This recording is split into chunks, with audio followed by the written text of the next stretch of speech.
किया अमित गया। जी, पश्चिम वो तो बंगाल में सारे भारतीय देश के जनता लोगों ने पार्टी की देखा। सरकार नहीं है, इसलिए क्या विकास वहां नहीं पहुंचने दिया जा रहा है? क्यों फंड रोक रहे हैं आप लोग? इसका आरोप लगा रहे हैं। देखिए, पश्चिम बंगाल को प्रधानमंत्री मोदी जी ने 2 लाख करोड़ से ज्यादा की धनराशि दी है, पर वहां की विडंबना ये है कि वहां के जो लीडर्स हैं वो उस पैसे का बंदर बाट कर लेते हैं, आपस में बांट लेते हैं और जनता तक वो सुविधाएं नहीं पहुंचने देती है। वहां पर हमारी पार्टी निरंतर जमीन पर संघर्ष कर रही है कि किस तरीके से जो पैसा आता है उसका जनता के लिए सदुपयोग हो। और क्या मैं आपको कुछ हमने नहीं देखा है क्या, अनुब्रतो मंडल के घर से किस तरीके से वो पैसे का ढेर मिला था? वो पैसा कहाँ से आया था?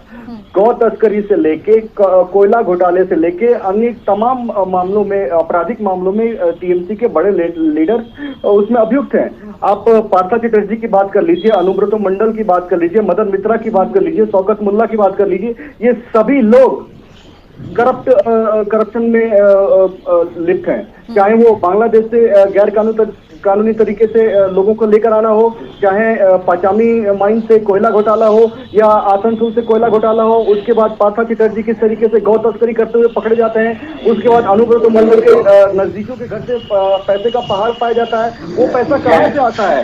पैसा छापने की मशीन है क्या ममता बनर्जी के पास? आज ये बताएं टीएमसी के नेता जो यहाँ पे बैठे हुए हैं कि जो पैसा वहां से पकड़ा गया वो सब कहाँ से आया था? वो पैसा वही भाजपा की सरकार ने दिया था, 2 लाख करोड़, जिसको इन लोगों ने आपस में बांटकर आज यहाँ पे अनर्गल प्रलाप कर रहे हैं। डीए का मुद्दा, सरकारी कर्मचारियों के लिए जो डीए का मुद्दा है उसकी बहाली क्यों नहीं कर रही है ममता बनर्जी? और वहीं दूसरी तरफ ये क्या करते हैं, भाजपा के नेता जो निरंतर संघर्ष कर रहे हैं कि जनता के लिए सवालों को लेकर, उनके घरों का घेराव करती है। ये तो अजीब लोकतंत्र बंगाल में चल रहा है। वहां पे एक सत्ताधारी पार्टी टीएमसी भाजपा के लीडर्स के घरों का घेराव करती है। ऐसा हमने तो जीवन में कहीं नहीं देखा, ऐसा लोकतंत्र जहां पे कि एक सरकार में पार्टी है वो विपक्ष के लीडर्स का घेराव कर रही है। ये इमरजेंसी जैसे सिचुएशन नहीं है तो क्या है? ऐसा तो हमने इमरजेंसी में देखा था जब पत्रकारों को बैन कर दिया जाता था, जब किसी को घर से निकलने से मना कर दिया जाता था, और आज वही की वही स्थिति टीएमसी की पार्टी ने बंगाल में क्रिएट करके रख दिया है। आप चाहे इनके गठबंधन का देख लीजिए, उन्होंने किस तरीके से 14 पत्रकारों की लिस्ट निकाली और उन्हें बैन करने का काम किया। आप बंगाल में विपक्ष के नेताओं का घेराव करते हैं, आप भ्रष्टाचार में लिप्त रहते हैं। गौ तस्करी, यहाँ से बांग्लादेश और अन्य जगहों पे गाय बेचे जाते हैं, इनके बड़े नेता उसमें अभियुक्त हैं। और ये बात करते हैं कि यहाँ पे डेमोक्रेसी की बात करते हैं। इनके गठबंधन के कांग्रेस पार्टी के वहां पे अधीर रंजन चौधरी ये कहते हैं कि बंगाल में डेमोक्रेसी खत्म हो गई है, और यहाँ बैंगलोर में बैठ के कहते हैं कि हमें ममता बनर्जी चाहिए ताकि भारत में डेमोक्रेसी को बहाल किया जा सके। ये कैसा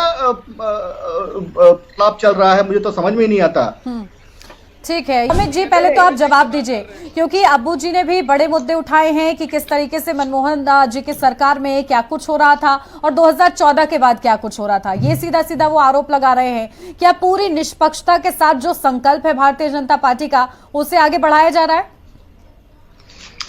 देखिए, इन्होंने कहा कि राज्य में वो अलग अलग काम कर रहे हैं, सेंटर में वो एक साथ इलेक्शन मिलके, मतलब राज्यों में ये अपना करप्शन करते रहेंगे, राज्यों में ये भाई भतीजावाद करते रहेंगे, राज्यों में ये पूरे घोटाले करते रहेंगे, और केंद्र में आके उसी घोटाले को बोलेंगे कि हमें भ्रष्टाचार यहाँ से हटाना है। तो किस तरीके का ये दोहरा मापदंड, एक दोगली राजनीति कांग्रेस और लेकिन ये चर्चा का विषय नहीं बनाते हैं, ये उनका निजी पसंद है, उन्हीं पर छोड़ देते हैं।